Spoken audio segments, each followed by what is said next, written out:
Event tonight that's co-hosted by Bisan Center for Research and Development and Scientists for Palestine.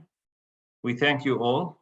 The event is titled, Where Does Palestine Fit in the Israeli Struggle for Democracy?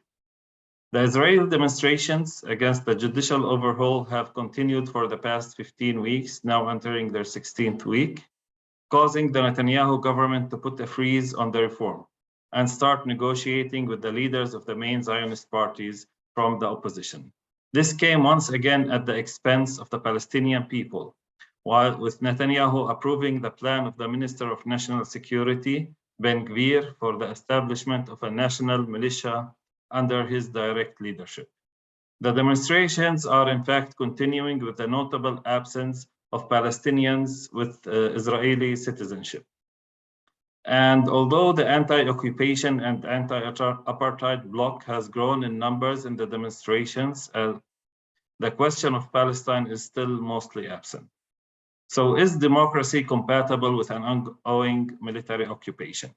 We discussed this question and many others with our distinguished panelists, which include Professor Ilan Pappe, a professor of history at the College of Social Sciences and International Studies at the University of Exeter in the United Kingdom, director of the university's European Center for Palestine Studies, and co-director of the Exeter Center for Ethno-Political Studies.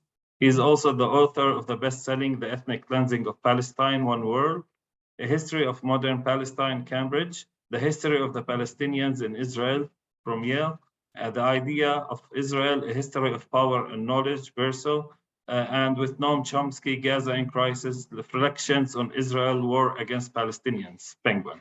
He writes for, among others, The Guardian and the London Review of Books.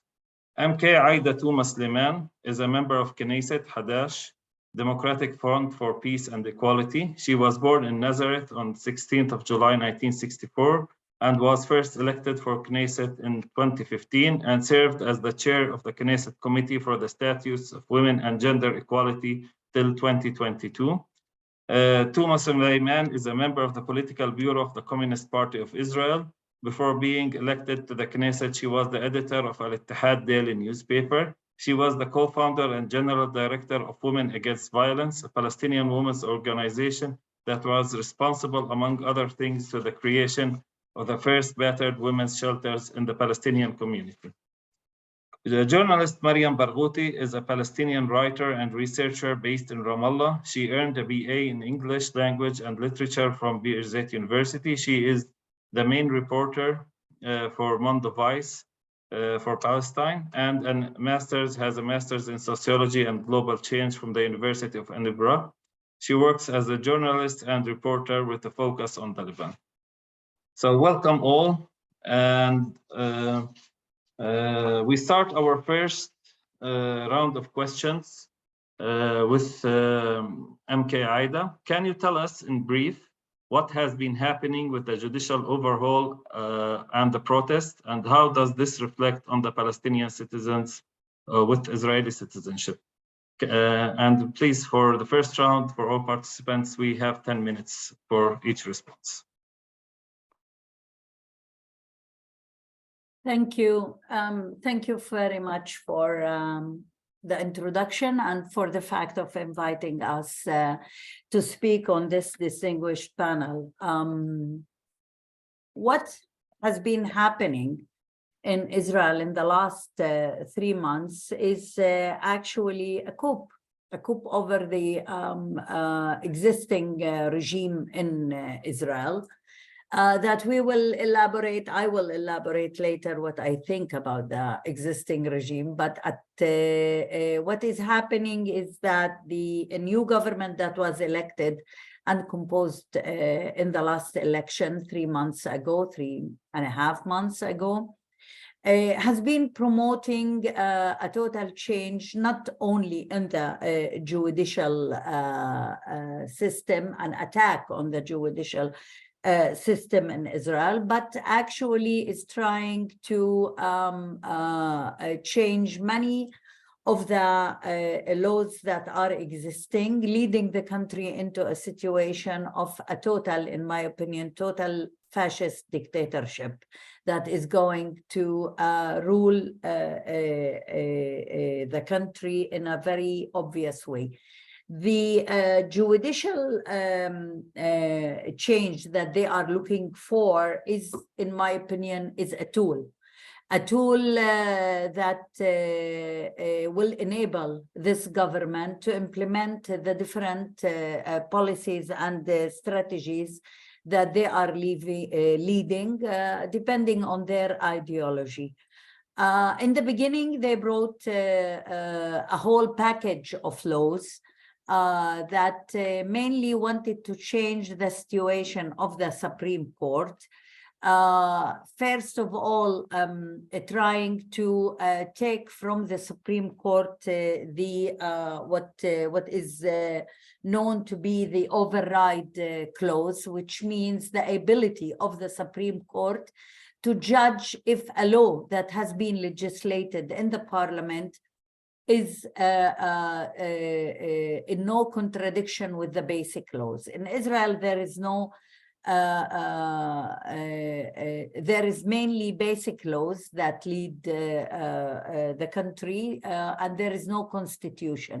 So the override clause has been giving the Supreme Court. It doesn't mean that the Supreme Court used it very efficiently, truly through the history, but even that, they wanted to take that possibility of the Supreme Court and disable the Supreme Court of deleting or asking the Knesset to change a law. The second thing that they wanted to change, which explain very much the intentions, is to change the composition of the committee that appoint the judges for the Supreme Court, including how the chairman or the president of the Supreme Court is appointed. Usually in Israel, the president of the Supreme Court is appointed by the oldest years of sitting in the Supreme Court. The judge who has the most longer time sitting there, he will be the president. And of course, the one who is supposed now to be appointed is not accepted by this government. So they want to change that part, and they wanted to change how they are elected. The judges in Israel for the Supreme Court are elected by a committee that part of the mainly there is no majority for any coalition, governmental coalition in that committee today. What they want to change is to make the vast majority of the committee will be controlled by the governmental coalition, so that they are able to bring into the Supreme Court judges that are having the same ideology that the government is having, meaning the government will be controlling the Supreme Court, and anyway, the government is controlling the Knesset, the parliament, at this anytime, actually, especially when the coalition is 64 members, which guarantee anything to be passed easily in the Knesset. It will create a situation where the government and the prime minister is controlling everything in this country and able to pass all the laws without a real a challenge that or control on the situation.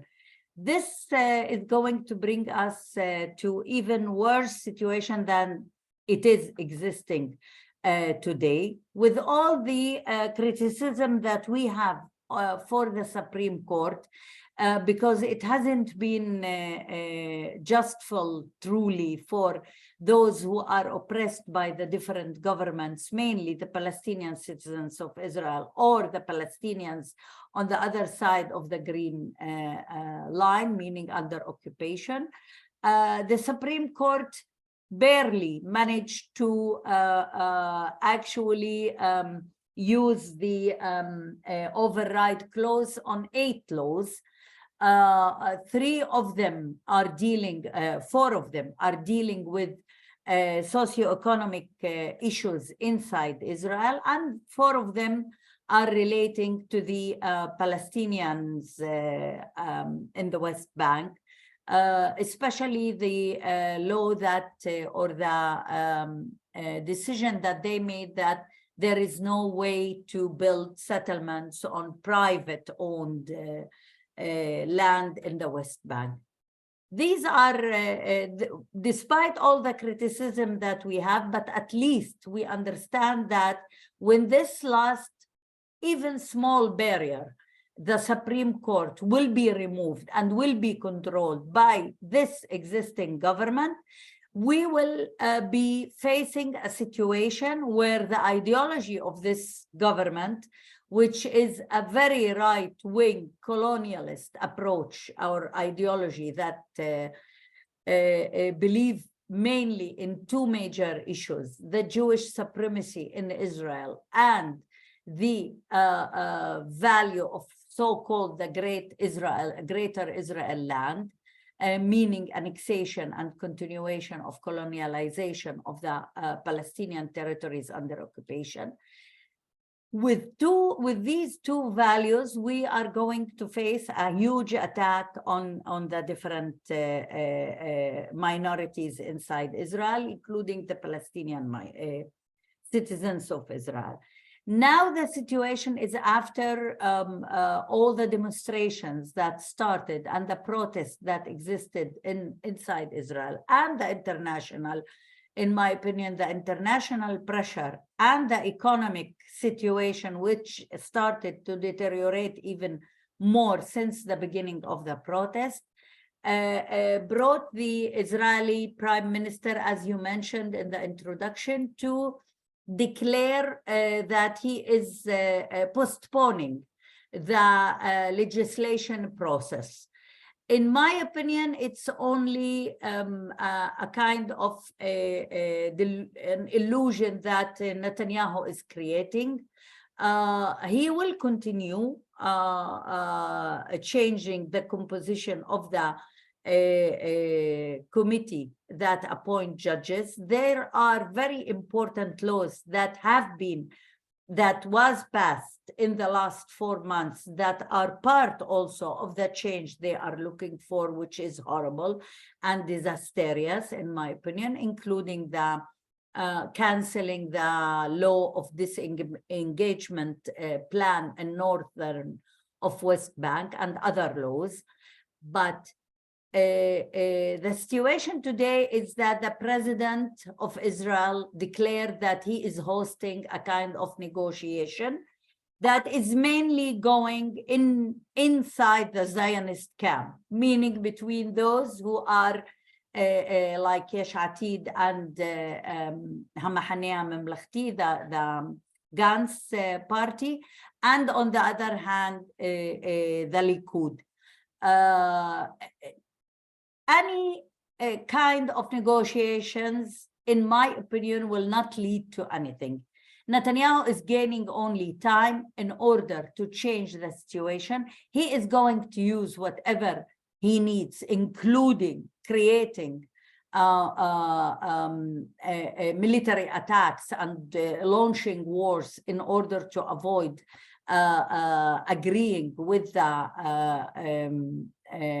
of stopping the legislation that he started. Netanyahu is, I think he knows, and we know, that this might be his last candidacy as a prime minister, also because of the legal situation of the different courts he is brought into and the accusations of corruption. But also politically, I think this is the last, and he had a good opportunity in his hands. For the first time, the government is totally very radical, ultra right-wing coalition, that he might be even looks like the moderate among his coalition, but he now understands that he needs to do or to accomplish his right-wing policy that has been leading it quietly and little by little in the last almost 20 years. Now he got the chance to leave his stamp on historical stamp, achieving what he believes in, and this is the dangerous situation. Thank you, Aida. Do you need 1 more minute, because you're over time already? Okay, no, we have more time to explain later. Okay, so thank you for this really complete recap of what's been going on. I would like to direct my next question to Professor Pappe.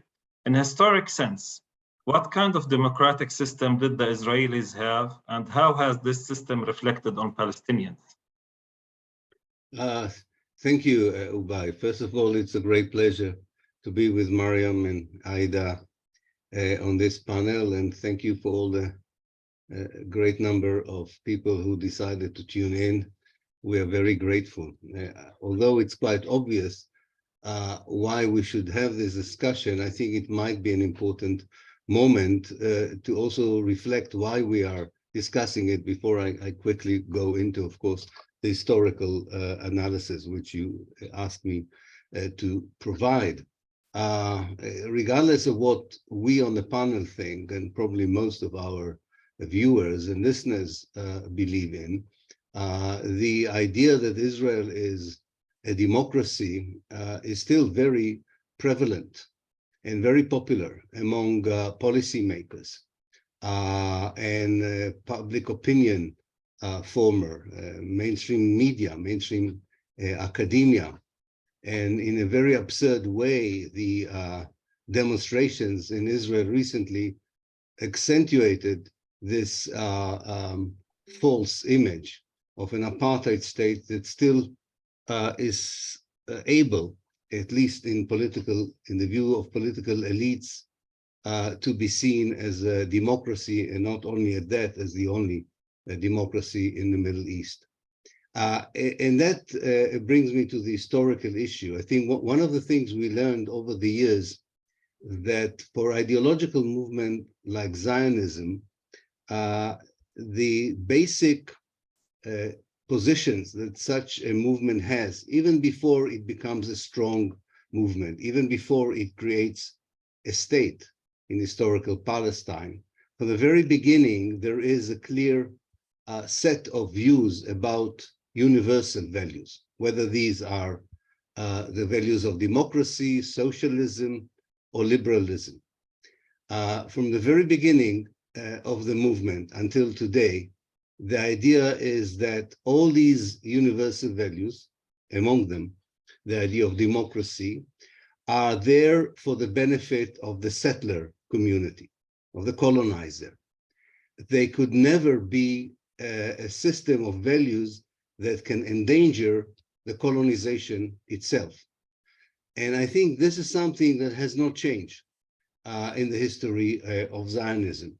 Now, of course, before 1948, it was very clear that the Zionist movement was able to be democratic inside the movement, have elections within the movement, have multiple of parties within the Zionist movement, and whatever it was telling the world it believed would be the fate of the indigenous native Palestinians did not matter that much, because the belief was that they don't have the power to do anything with these views.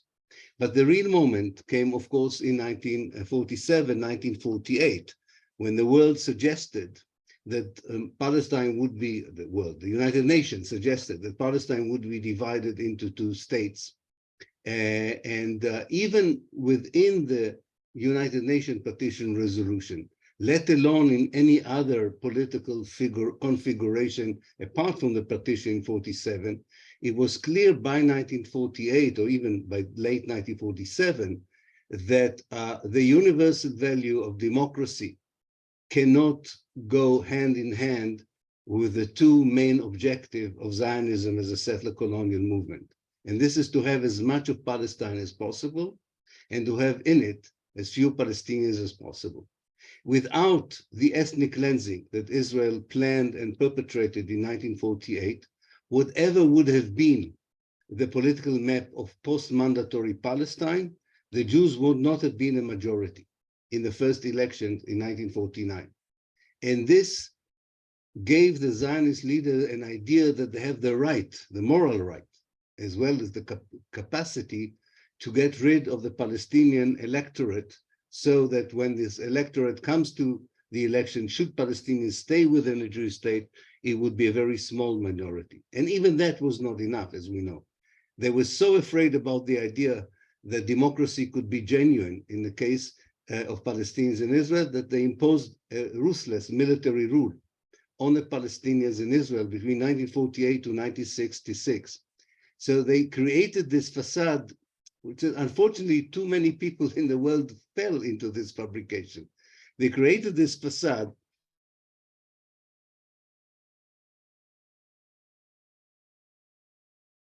that Israel is a democracy, whereas every soldier, even the most junior soldier, had the right to be a judge, execute Palestinians, banish them, destroy their businesses, arrest them without trial. And this was the system until 67. Some of my liberal Zionist friends have this idea that Israel went awry, became a terrible place after 1967, as if everything became worse because of the occupation. It corrupted the Israeli democracy. This is nonsense. Israel was a vile, rogue state before 67. It just didn't affect all the Palestinians, although it did harm enough by expelling half of Palestine's population and imposing a very ruthless and inhuman military rule on the Palestinians inside Israel. In 1967, Israel managed to take over the whole of historical Palestine. And I think people, and again, I'm still surprised myself as an historian how the world fell for it. The Israelis sold the following story to the world. We, the democracy of Israel, and this was clear, by the way, in 67, not today, because they said it very loud and clear. We will hold millions of Palestinians without any citizenship, without any democratic right, including without the right to vote and be elected. But you, the world, will still consider us the only democracy in the Middle East. Why? Because this is temporary. Because we will have peace with the Palestinians, and then we will solve all these issues. Now, the Israelis themselves had a very clear idea that they will never have peace with the Palestinians, and it was just a matter of how to police the Palestinians. And throughout the years, and I don't have time to go into it, between 67 until today, the Israeli methodology of how to police the Palestinians has changed, but not the very basic reason for policing the Palestinians. The Palestinians had to be policed or ethnically cleansed or genocided in several cases because Israel still wants to cherish the idea of a Jewish democracy. Again, I'm less surprised by the Zionist leaders and later the Israeli leaders that the way they cheated themselves and the way they cheated their own population by claiming this fantasy Israel, that you can be an ethnic cleanser, a liberal, can be a colonizer and a Democrat, you can be a genocider and be a progressive state that belongs to the group of civilized nations. I'm not surprised by the Israelis. What really surprises me, how many intellectuals in the West, how many wise journalists in the West, unfortunately also in other parts of the world, how many wise academics and normal people still fall in after 75 years into this idea of the fantasy Israel, as I call it. The idea that, yes, they can execute every day a Palestinian, they can demolish houses, they can ethnic cleanse people, they can do whatever they want, and yet be regarded as a democracy in a very bizarre way. So I think you were right to ask about the history of this, but I will end by saying that Edward Said, I think, taught us something very interesting, one of his first book, by the way, which is called Beginnings. He said, on movements like Zionism, don't look for the origins, because if you look for the origins, you still might be optimistic that maybe Zionism one day would be developed into something else. That's when you talk about origins. I never talk about the origins of the Zionist movement. You can talk about the beginning of the Zionist movement, because the beginning and the present situation is the same, as far as the Palestinians are concerned, as far as democracy is concerned, as far as human rights is concerned. And until we fight this ideology and the state that upholds it, there will never be a genuine democracy for anyone between the river and the sea. Thank you. Thank you, Ilan. This is really insightful. Now we're moving to Maryam. Maryam, at the risk of me sounding naive, can you explain to the audience, many of them are not really familiar with the Palestinian context, what was the experience of Palestinians with the Israeli High Court and the Israeli democratic institutions? Thank you, and thank you everyone for speaking. I think, you know, it's a joke to even enter this debate, right? The struggle for democracy within Israel, quote unquote, on the entire phrase, right? If we were to approach democratic institutions through a complete denial of Palestinian existence, if I am to look at the context, for example, of the protests happening, completely ignoring that there's something called Palestinians, as the Israeli Zionist colonial mindset does, we don't exist, then yes, it is a struggle for democracy. But if you necessarily look at it from the perspective of the reality on the ground and the actual experience that is happening, then we can understand that these institutions have inserted the adjective of democracy. Again, as Professor Pappe just said, it's a facade. So it is this implementation of a facade for the outside world and for each other. I don't think any killer can sit and reconcile that I am a killer, I am an ethnic cleanser very well, so that they impose this idea that we're actually just fighting for democracy. But what's really being argued over right now is how fast should we ethnically cleanse Palestinians, and in what ways should we do it? And how do we want to represent this to the world? That's really the discussion that's happening. Beyond that, it's a continued project of ethnic cleansing. And then what you have with Palestinians with, so the entire judicial system as it goes is impacting Palestinians in different ways. For Palestinians with Israeli citizenship, those are Palestinians in heartland Palestine. They are the core, they are the survivors.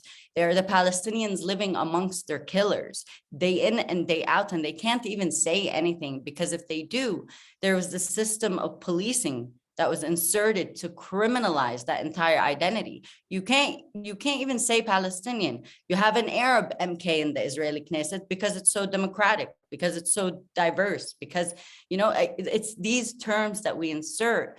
But in the end, this entire system is built to sustain and create an efficient mode of ethnic cleansing that aligns with the modern concept of policy in the world. In the West Bank, we're facing a slaughter. In the last 2.5 years, you've had 635 Palestinians killed. In the last 3 months alone, 100 Palestinians killed. And I feel disgusted with myself when I'm outlining these lives in numbers and within a time frame, because the Palestinian population is essentially being killed. If not in their life, they're being pushed out of their lands. So for me, this entire dynamic is really just to create another debate that takes us away from the core issue, and that is there is an ethnic cleansing happening.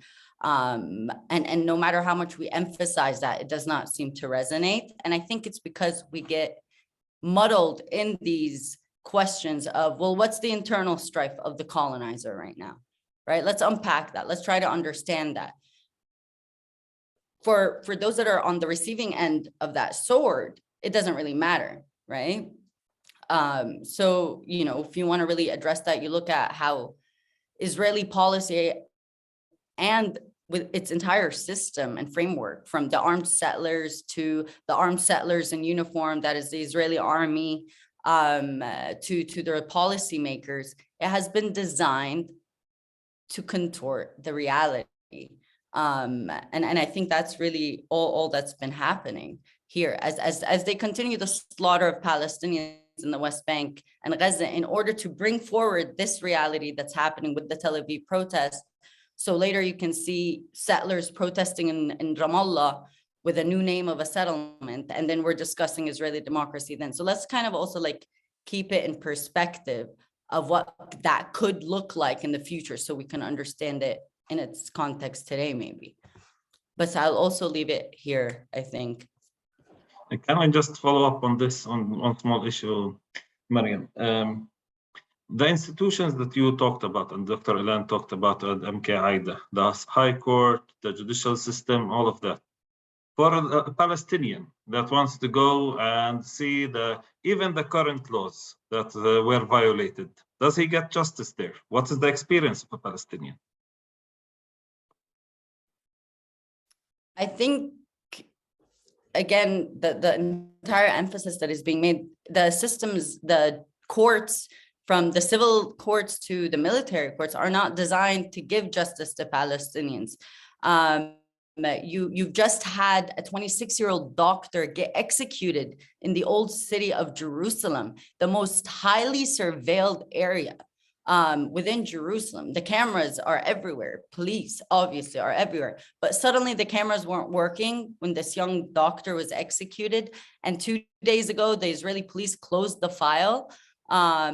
And this is a Palestinian from heartland Palestine, a Palestinian with Israeli citizenship. So it kind of shows you the sinister and labyrinthine design of the way the Israeli court system is made. It is a settler, judicial, military apparatus. It's not just the military that is killing. It is the judicial system that has vowed impunity, that has promised their soldiers, if you shoot, if you execute, we have your back. They eased the firing regulations in 2018 so that if you feel under threat, you can shoot a Palestinian, basically. That's the underpinning of these laws. So these systems design that. These are the judges that sign off on demolishing Palestinian homes in Jerusalem, in the West Bank, in 48 heartland Palestine. And then they fine Palestinians. They make Palestinians pay the fee of the demolition. This is the economic factor of the courts and pushing forward these policies. Just in March, earlier in March, Israeli policymakers are pushing for the death penalty for Palestinian detainees. So because they can't execute them in places like Jenin refugee camp and Nablus and say, oh, they were carrying guns, these are Palestinians already in prison, so Israel can't argue threat to life. They're trying to push it forward by claiming a law, saying, well, actually they violated a law, so we can just execute them here. It'll be different because they're in prison, there are different regulations, but it's very much the same. And I think that's really what I can contribute, at least from my knowledge on. Thank you, Mariam. Now going for the second round of questions. It's designed for 7 minutes on each response. Professor Pappe, it has been the discourse of main Israeli political parties to maintain a Jewish and democratic state. What is your take on this, and is it really possible? No, I don't think, to begin with, I don't think a state can be both Jewish and democratic. I also don't think that a state can be a Christian and democratic or Muslim or democratic. I think if a state is defined by its religion, then it's defined by a set of laws that are governed by religion and not by the principles of democracy. I don't want to overrate democracy. It doesn't mean that this is the best regime necessarily. There are other possibilities as well. But if we are talking about democracy the way I think most of us understand it, then it doesn't work, first of all, in principle. But far more important, of course, is the concrete case study of the way Judaism is understood by the Zionist movement, rather than talking about Jewish religion and democracy. Is the political Judaism that Zionism invented that cannot allow a true democracy to take place. Now, of course, one of the important things that I think we should also stress is that throughout the years, the Israelis were trying to use the Green Line, that is the border between Israel and the West Bank and the Gaza Strip, as the line between democracy and non-democracy. Namely, yes, we admit in the West Bank and the Gaza Strip there's no democracy because it's almost a zone war, a war zone. And as I said, it's a temporary reality, so you can't judge us when we are fighting so-called terrorism and intifadas and so on. But within the Green Line, we are upholding the Israeli democracy. Now, I think this is a charade that many of us were able to expose and show that actually the Green Line does not distinguish between democratic Israel and non-democratic occupation. It shows the map of Israeli control or Israeli apartheid. It has various legal systems for different Palestinian communities, and it uses it in order to create the sense that in certain cases, Israel is more democratic than others. But in fact, there is not one Palestinian that lives under Israeli democracy. And what is more interesting, I think, and this is something to look at the future, I think most of the Israeli Jewish electorate are not playing the game anymore. What we call the right-wing government or the success of the right wing to take power in Israel is a fatigue. It's they are tired of this charade as well. They know that there isn't a way you can square this circle. So they say enough is enough. I mean, unfortunately for everyone, probably, they believe that if they have to choose, and every Israeli poll shows it, if they have to choose between democracy and a racist apartheid ethnic state, they prefer the latter. They prefer to live in an ethnic racist state because a democratic state means for them not a Jewish state or not a Zionist state. But they make the choice. This is the choice they made. It's also an inevitable result of a settler colonial project. And again, in a way, I think I understand also what Mariam is saying there. I think that we are trying to look a little bit too much at Israeli society as a rainbow, as something that has different, innuendos and streams and so on. Unfortunately, it's a one-striped pajama in many ways. Israel is a one-striped pajama. The Jewish Israel is one-striped pajama, and that's the only way to see a different reality is by getting rid of it. There's no other way, unfortunately. I wish there was. I'm talking as an Israeli Jew. I wish there was a peaceful way. I wish there was a way of making Zionism more reasonable, more moral, more democratic. Believe me, I devoted at least the first half of my life to such an effort. And so I started there. And in fact, most of the anti-Zionist Jews started there, I think. And then you come to the realization, if you do believe in democracy, and more importantly, if you do believe in human rights, you believe in civil rights, if you believe in the end of the oppression of a people, you cannot believe that you can reconcile political Judaism, namely Zionism, and democracy. It's either the one or the other. Powerful words, Professor. Aida, as a leader and politician, can you tell us how is this Israeli government different from the previous one, especially for Palestinians? Okay, thank you. Actually, I've been listening, and if I may comment on on one thing that Mariam, I agree very much on many of the things that have been said before by my colleagues, but I want to comment on one thing. Mariam, we do say we are Palestinians, and I think that we managed, even in the Knesset, to make them understand that we are Palestinians, and part of the attack on us is because we are Palestinians. Of course, the Israeli establishment does not like that. And they would love to continue to say Arab Israelis, a creature that they wanted to create and did not manage, in my opinion, with the vast majority of the Palestinians.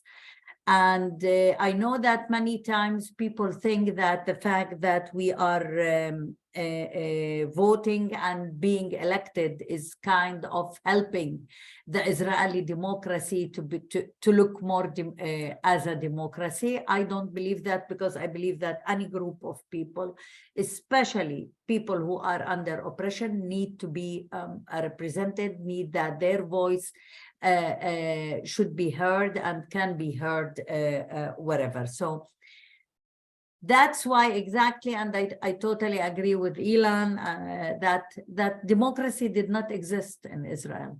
And whatever existed, or the margins of democracy that existed, mainly, usually we have a joke that we say that Israel, they say it's a Jewish democracy.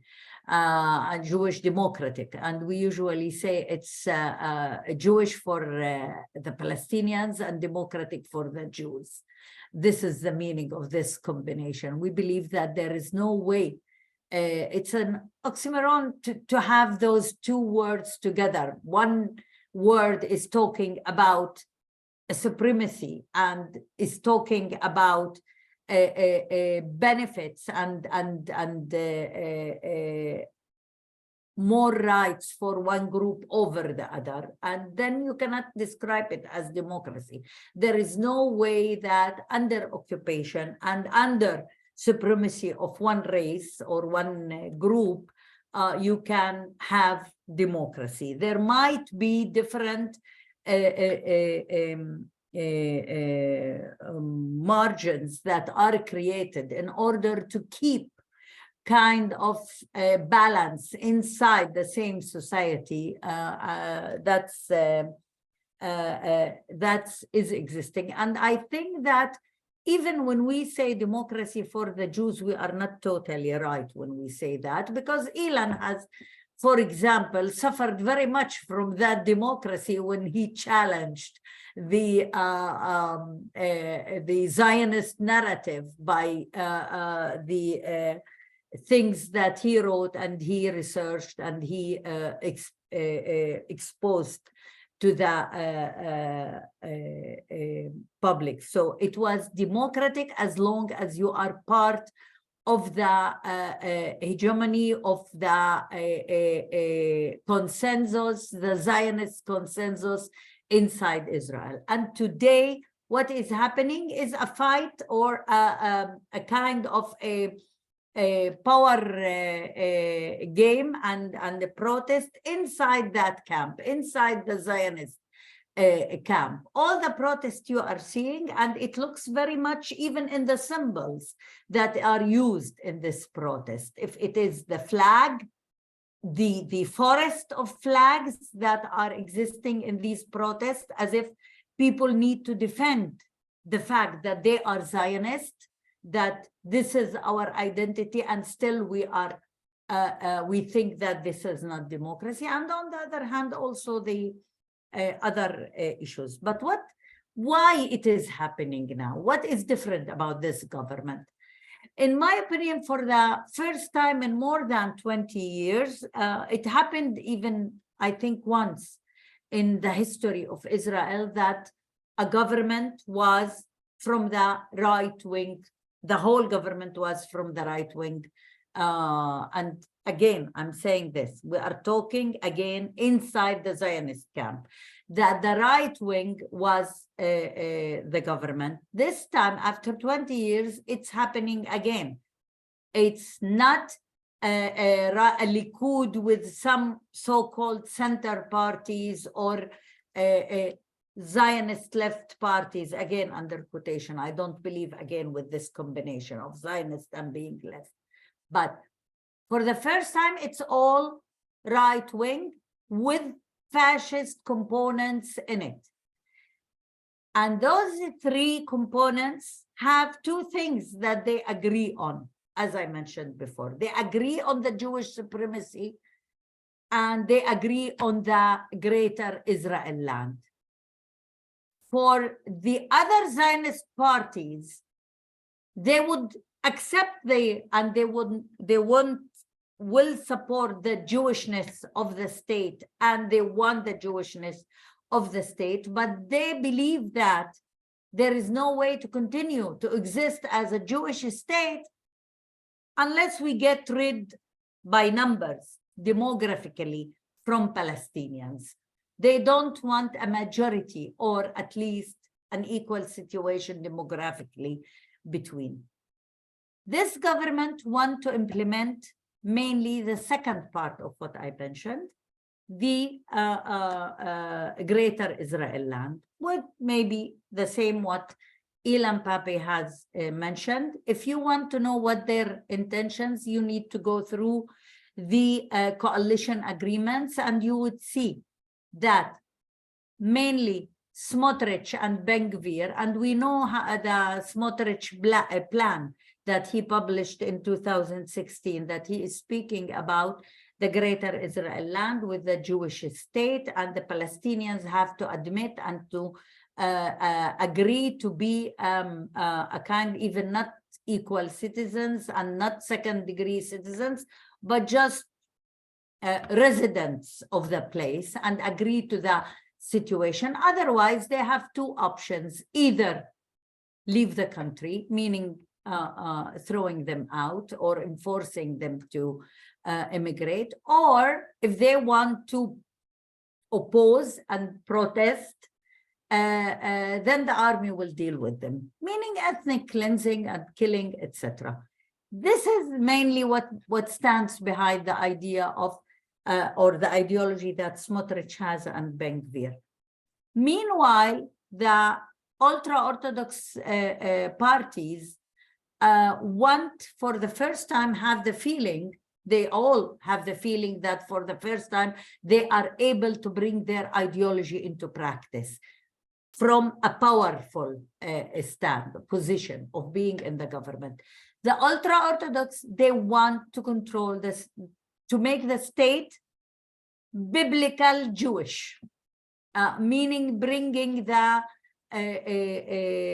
whole religious approach, and you can see it from the laws that they are bringing. I cannot go on further giving the examples, but they are pushing for laws that will make the state more religious, will make the religious courts controlling a lot of the areas of even civil lives. And then you have Netanyahu, and the Likud, who believe in the two ideas of greater Israel land and who has been pushing for that by enlarging settlements, by putting colonizing the Palestinian territories from 67, etc. Now he feels that he is able to accomplish many of those, but on the other hand, he wants to accomplish the power in his hand to be a prime minister that can control everything and cannot be thrown out by court. Those three big interests are combined together, and for the first time, they have the power to implement. This is what is dangerous, even more than other governments that we used to criticize, and we used to see in them also Zionist governments. This time it's very dangerous because they are uncontrolled, and they want to continue to be uncontrolled, and they are willing to do a lot of the issues we spoke about. Thank you, especially toward the Can you Palestinians. recap, and can you just recap, because we've overtime. That's it. I just wanted to say especially toward the Palestinians. Okay, thank you. Now, going back to Mariam, we're on the third round of questions, so 5 minutes each. Then we will take a couple of questions from the audience. Mariam, from the beginning of the year, 100 Palestinians have been killed by the occupation forces. How did, as a journalist that's following up on events on the ground, How did this fit in the Israeli demonstrations? Was it reflected from your following? Did you see it as a topic raised up? What did you think? I mean, I think the only people that are aware of that is the anti-colonial bloc within these protests. But beyond that, the way Palestinians are reported on within like Israeli media in of itself, Hebrew media, it completely denies what's happening in the West Bank, other than a necessary, offense by the military for the protection of the settlers, because there are terrorists with guns. Nobody contextualizes that these are refugees being attacked by the very settlers in their villages and towns, who now have a uniform and an army and guns, coming after them with some of the most technologically advanced weapons there are within the weapons trade market. So for Israelis, Palestinians are just a concern if there's an imminent quote unquote war. And we know these are actually military aggressions against Palestinians that happen. They're just framed in the framework of American policy and national security. So it sounds legitimate, but it's not. So for within the Israeli media, there is either incitement against Palestinians by framing them as terrorists and amplifying their illustration as villains, that are putting the Israeli community at threat, rather than a recognition that there are these settlers who are pushing and expelling Palestinians out of their homes at gunpoint, the same way they have been doing since the 40s, and the same way we see that if you go and walk within the Palestinian towns of Jaffa, or if you go to Safad or Tarshiha and Jerusalem, you'll see remnants of Palestinian homes, of families that were expelled exactly how Palestinians are being expelled today. We say, how can fascism rise? We read the history books with repulsion, but we're seeing it happen today, and it's in these subtleties. One of them is how, for example, Israeli media is reporting on what's happening here. So within the dynamics of these protests is completely irrelevant. It doesn't matter what my colonizer wants to kill me with or what image they want to leave. What matters is that this should not be happening. Ethnic cleansing should not be happening. Point, right? That point. Great. Thank you, Mariam. Really to the point, directly. Aida, can you tell us a little bit about the participation of Palestinians with Israeli citizenships in the demonstrations? Well, as Mariam has said, it's mainly a participation that has been growing bigger, but still very limited in the last maybe month or month and a half. I have to say that most the Palestinian citizens of Israel are very reluctant, and they don't see themselves inside those protests. Those who are participating, they are mainly participating in the anti-occupation bloc, and they are participating because they want to bring the occupation inside this protest and to speak about the issue, and mainly to say there is no democracy under occupation or beside occupation. But I have to say that also part of the decision or the feeling that the Arabs or the Palestinians cannot be part of this protest is how this protest looks and behaves like. First of all, I mentioned the issue of the flag, and the issue of the Israeli flag in these demonstrations is not let's say not so important. It's only symbolic. It is symbolic, and it is symbolizing how the even the protesters want to emphasize their Zionism, want to emphasize they are part of the Zionist approach, and they want to prove that they are protecting the existing Israel. Meaning the protesters are going out to protest against changing the existing regime, which is in their understanding is a democratic regime. So they want to protect, while the Palestinians, if they want to protest, they want to protest not to preserve what is existing, but to create a different situation where all the people who are living under the control of Israel can enjoy really human rights and civil rights and enjoy their ability to determine for themselves how they want to live and what is democracy to be created. This is if they want to protest or if they want to go out and demonstrate, this is what they want to demonstrate for the Palestinians. I think that those who are participating, and I'm saying for, I'm telling you, it's still very limited. They feel alienated from those protests. They do not share the same agenda, especially when the agenda is bringing to lead this protest mainly military generals who have a long history in oppressing and sometimes killing Palestinians.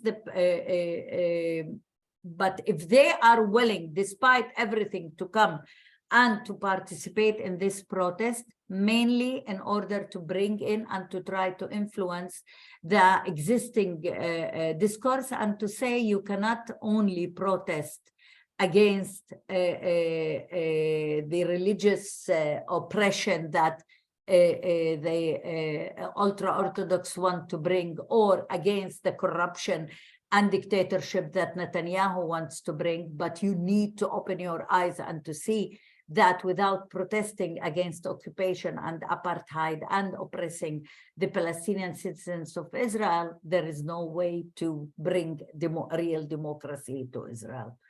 This is the situation. I'm telling you, there is a huge gap between the Palestinians, who are also overwhelmed with different problems that were created over the years by the Israeli establishment, such as the internal problems of crime and murders that are happening in the society, and they don't feel that any of those voices that they need to echo is heard in that protest. Aida. Mariam, I think you have something to say also about this. Yeah, I don't know if maybe I think what's happening with these protests is significant to the extent that this is a family conversation that has nothing to do with the external world.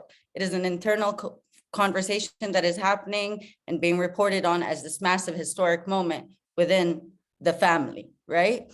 If you want to look at it, look at the way Israelis responded appalled and disgusted at how the police impeded these protesters, how they stopped them from being democratic, but shooting someone at Hawara at gunpoint and executing them, that didn't warrant the appallment, the protest of it.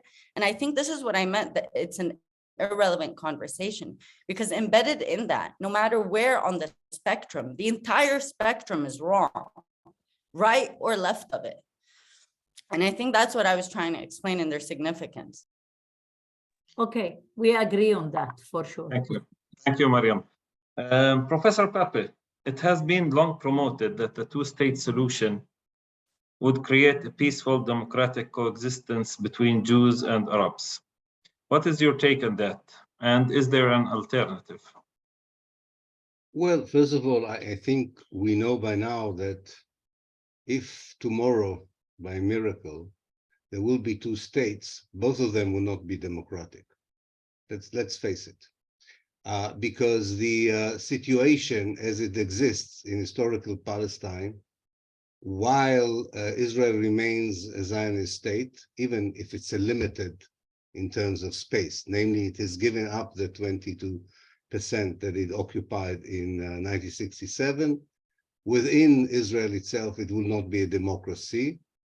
And a Palestinian state that is divided between the West Bank and the Gaza Strip and depends on Israel's goodwill and an American blessing has very little chance of developing properly as a democratic state. So I think the two-state solution is not leading to a democracy. And in any case, I don't think it really is a realistic solution anymore, and it won't happen. It will never happen as long as Israel is a Zionist state. And if Israel is not a Zionist state, why do you need two states, right? I mean, so there is a certain logic to this.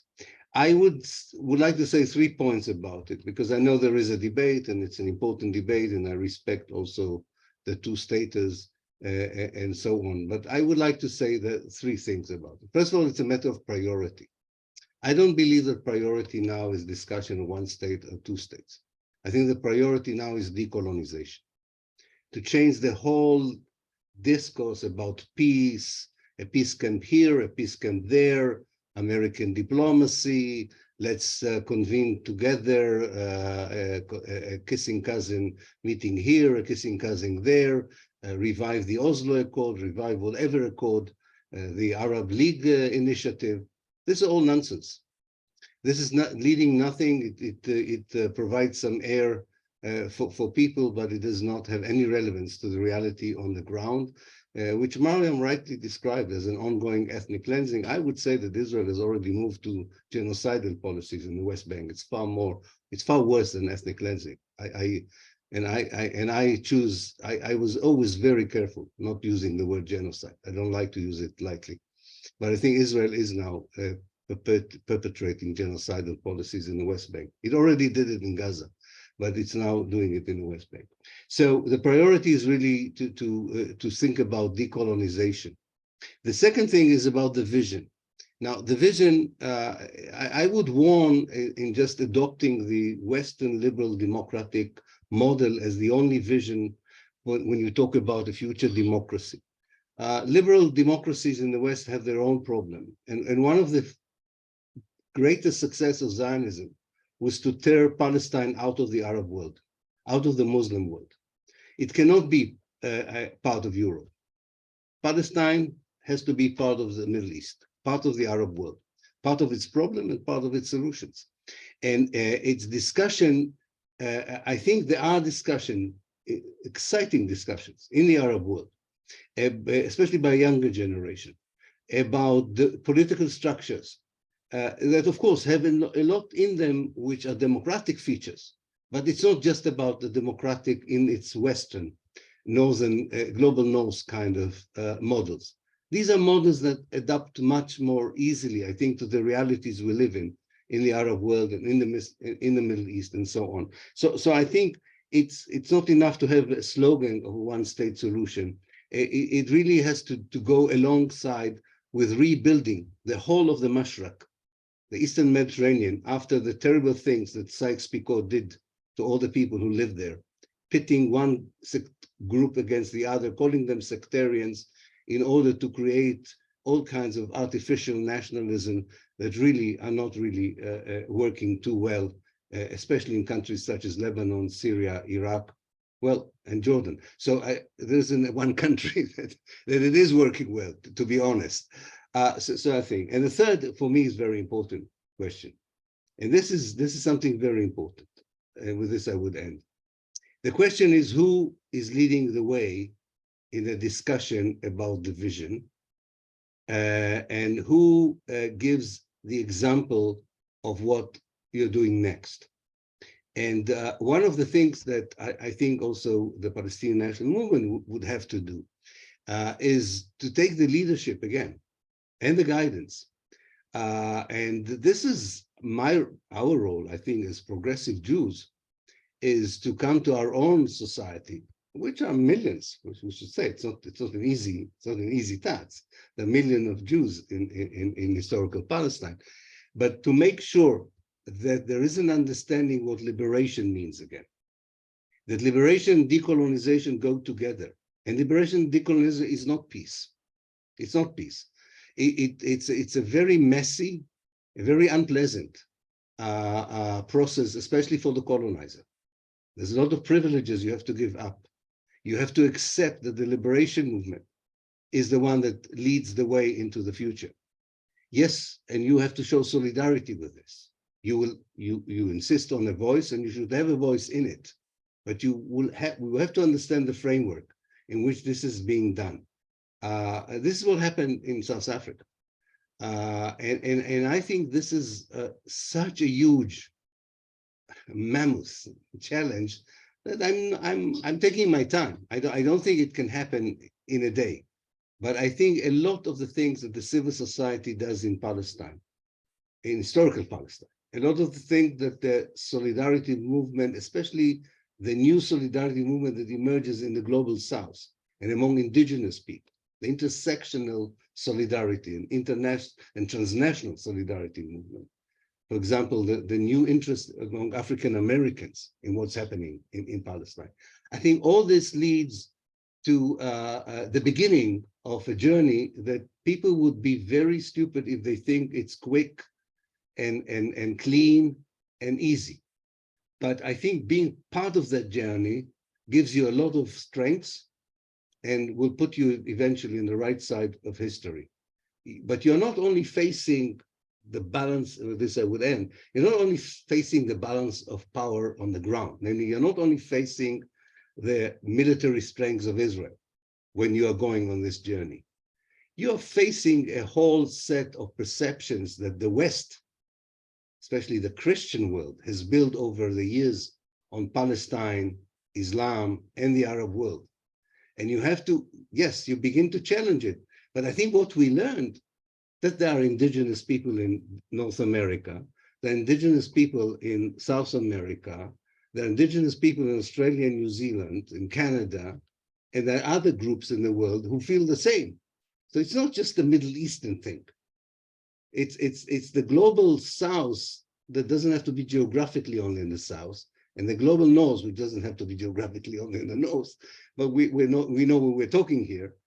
It's the global South saying, wait a minute, we received for too many years the notion that we are being guided by you, because you have a superior culture, a superior political system, a superior economic system. We don't accept it. We have so many proofs that this is not true.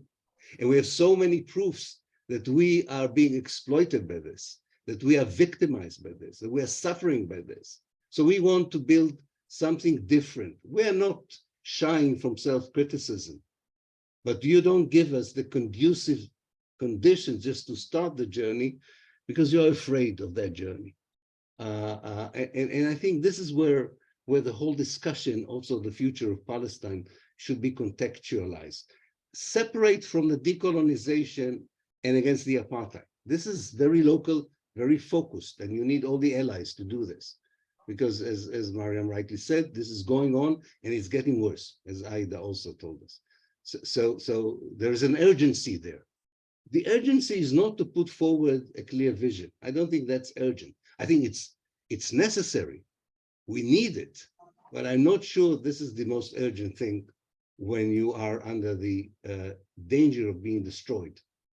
And I think that's where you need to find a way of navigating between this. So yes, I'm against two-state solution.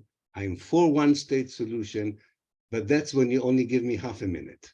When you give me 50 minutes, the answer becomes a bit more complex, I'm afraid. Well, this might be a subject for another webinar, but let's thank you, Professor Ilan, for this response. Let's take some questions from the audience. I will put them.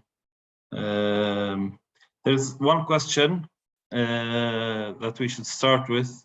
Why has the maybe this is the best for Aida to answer. Why has the US criticized the proposed judicial overhaul?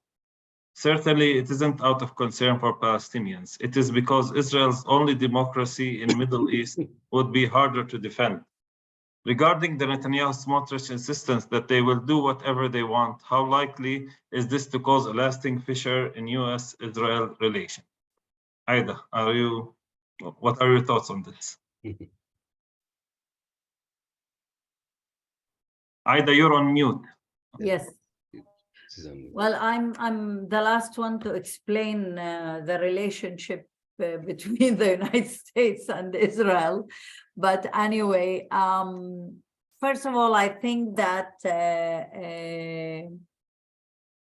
the relations between Israel and the United States of America has been for many years conducted through a package of interest, mainly interests of the United States in the region, that Israel have served them very well till today. And that what made the relations are stronger. You have to take into consideration that there is a very active lobby of the Jewish communities in the United States of America. And those are mainly very worried about what is going on inside Israel and how it's going to develop. They are part of their being worried is what Ilan had said till now, that they have the perception of the democratic Israel, that they, and it is kind of an insurance policy for them, that maybe one day they might use that insurance policy and come over to Israel. And then when they come, they want to have a democratic situation there, ignoring the fact that there is a continuous occupation, ignoring the fact of the oppression, and so on, although there are changes that are happening among these communities and their ideas. And I think that the Palestinian activism that is happening in the United States is influencing parts of those groups and putting pressure on the American administration. You can look at the map that in the Congress and in the Senates, where suddenly there are congresswomen, mainly women, and some men who are leading a very active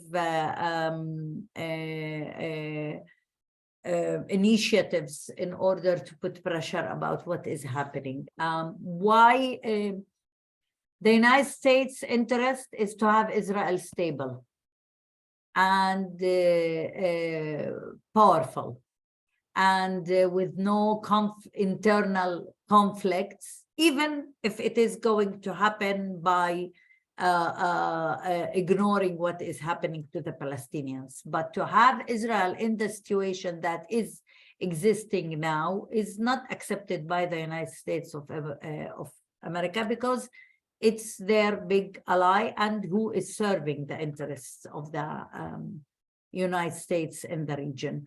So I think that the main idea is to try to avoid any internal conflicts that is shaking the Israeli society from within.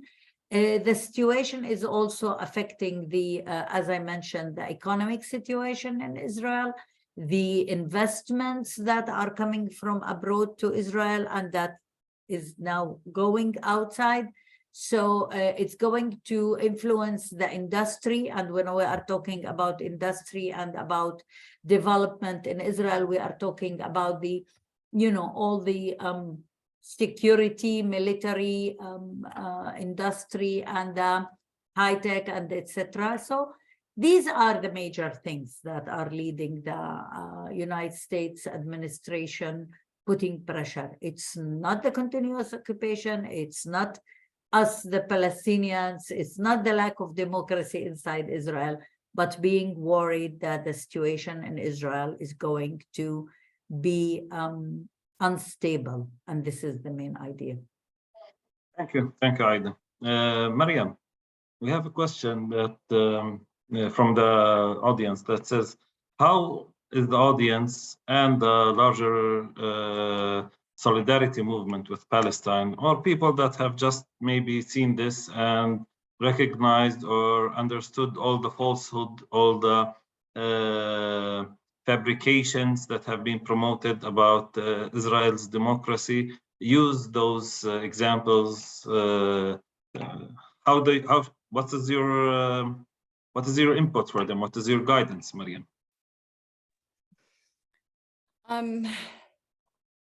Wow, that's tough. It's always tough to realize, things you've been told aren't true. Like I was told the Palestinian Authority is supposed to protect me, and then I realized it's actually killing us in the street. So, that dissonance, it is difficult. And then you start questioning, well, how do I deal with this from my perspective, at least in the PA here?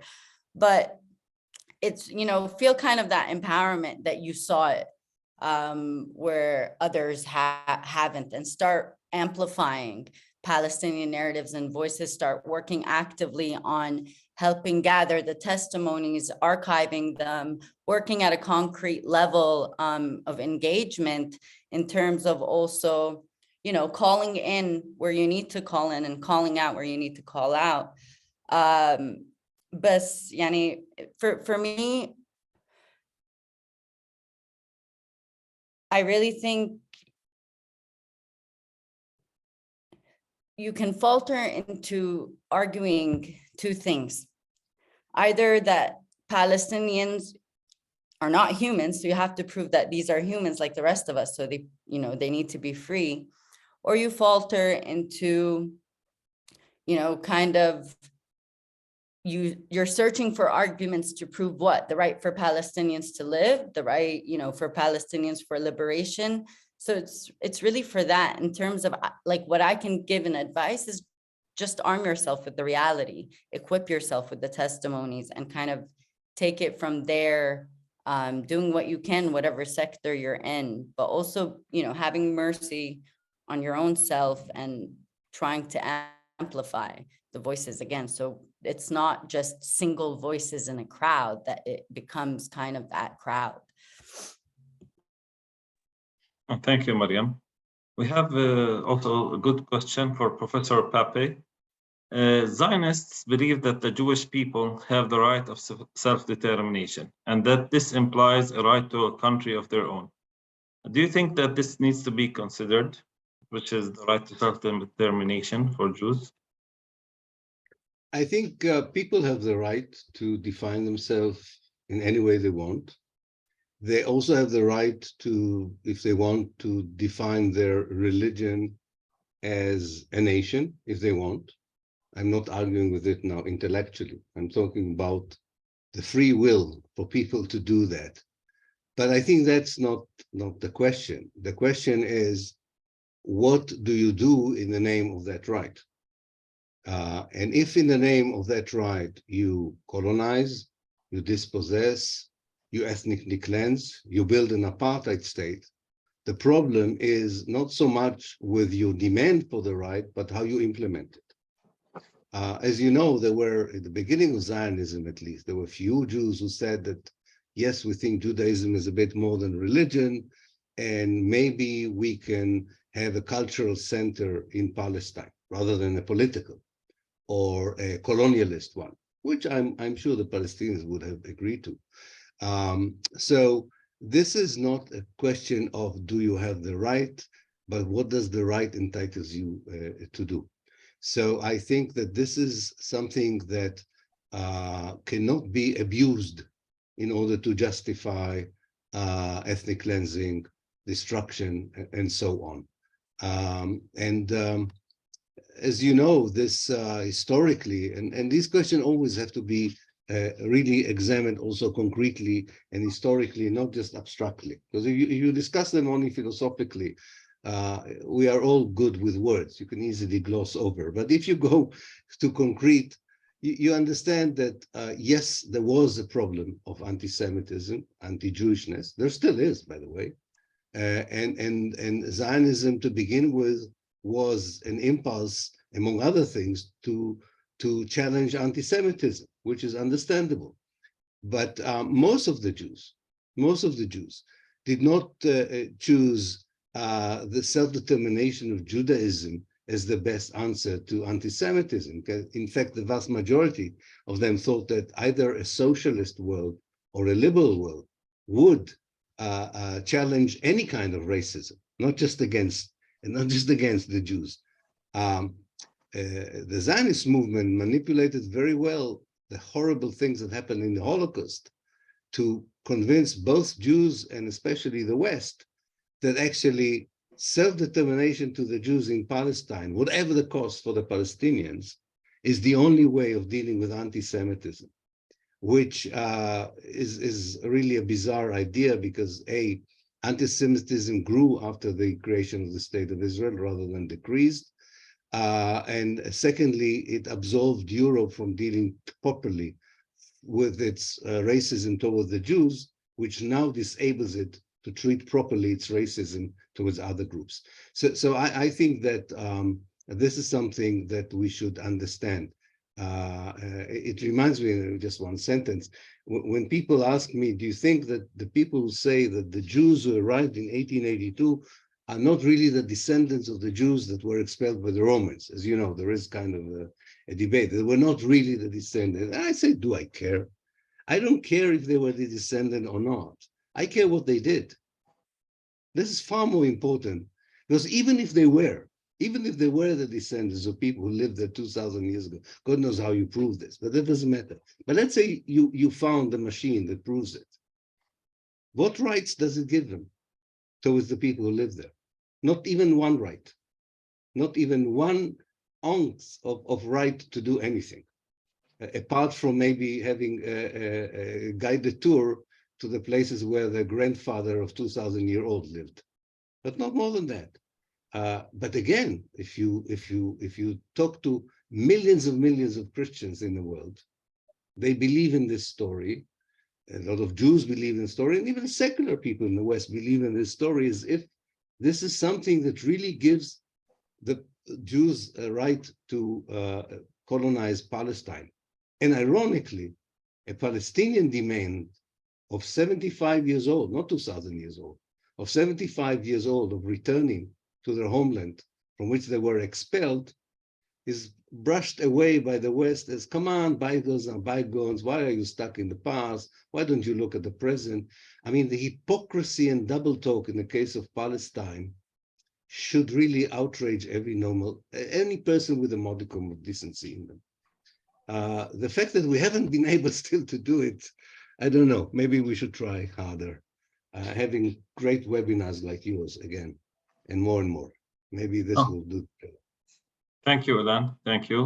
Unfortunately, we're coming to the end of our time, so we will not be able to answer the remaining questions, but all questions will be posted and will be sent to the speakers also, so if anyone wants to contribute later on, it's possible. On a final note, I would like to leave the audience with something positive. It was an amazing webinar, of course.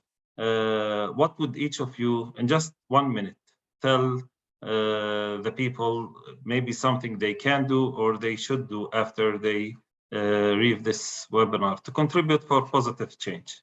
Let's start any way you like. Go ahead, who's ready? Aida, go ahead first, maybe. Okay, these days I'm very far from being optimistic. So at least what you can do is to share the information you heard here, to share with as much people as you can, share the passion of the speakers when you talk about the injustice and the oppression that is practiced in this part of the country, and try to find a way to contribute to the struggle to change the situation, wherever you are, whenever you decide to do it. I can't find anything else now. No, great. Ilan, what are your thoughts?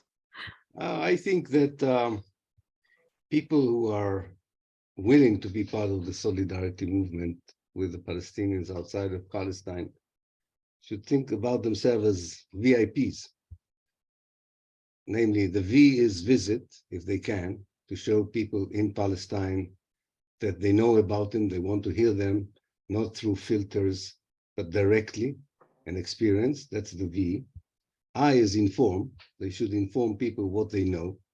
And remember that a lot of people, unfortunately, still talk nonsense when it comes about Palestine, whether they are presidents of the United States or they are the editors of a newspaper like The Guardian in Britain, there's still a lot of people who need to be informed. And P is protest. And protest is a very active way of showing solidarity, from joining the BDS movement, the boycott, divestment, and sanction movement, to harassing in a positive way, your parliamentary representatives, your local newspaper, your national newspaper. It's a full-time job. I just want to say that proper solidarity is not for the afternoon or the weekend. Proper solidarity is 24/7. Now, if you can, make it work. That's what I can come up with. Thank you. Really strong words, BIP. Mariam? Yeah, thank you for that. I think on an optimistic note, I'll take us a bit more macro, that in times where I feel like it seems it can't be otherwise, I just remember things like the fascist states, things like the Berlin Wall, things like apartheid South Africa. And I just remember stories of statues of white supremacists in places like North Carolina University, and how today everyone just goes to piss on them. And that years and years later, it is that simple. That's kind of what gives me hope, that the fascists, the criminals really did go to a very ugly, dark place in memory across time.